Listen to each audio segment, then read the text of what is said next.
ใจผู้เป็นเมียน้อย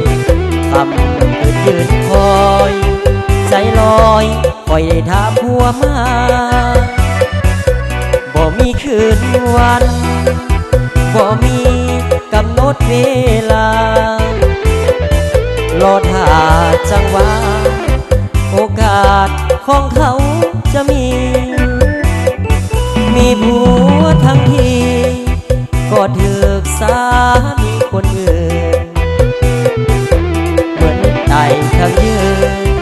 สุดฝืนกำเกินสีวีพอหูสึกตัวท้องนั้นก็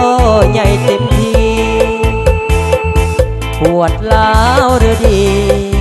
เหมือนตกอเวจีทั้งเป็นพบหน้าสามีเดือนละทีปีละครั้ง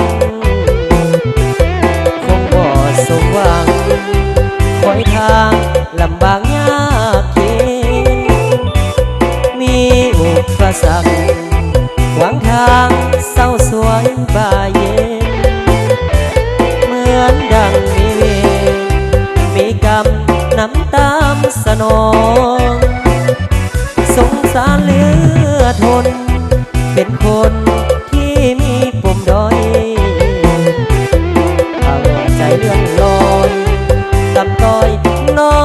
ยใจเป็นห้องเก็บความงวมเหงาโศกเศร้ามากมายกายกองนี่นอชีวิตเป็นรองจำต้องฝืนใจตัวเอง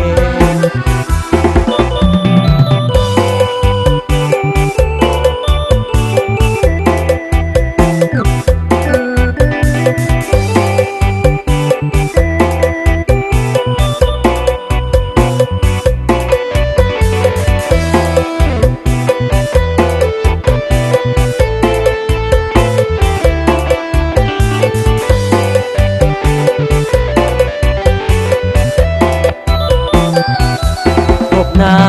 สามีเดือนละทีปีละครั้ง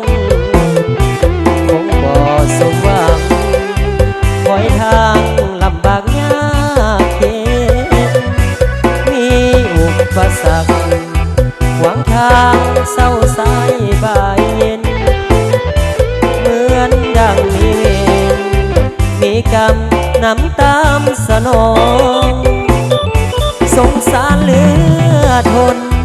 เป็นคนที่มีปมด้อยหัวใจเลื่อนลอยต่ำต้อยน้อยใจเป็นห่วงเก็บความห่วงเหงาโศกเศร้า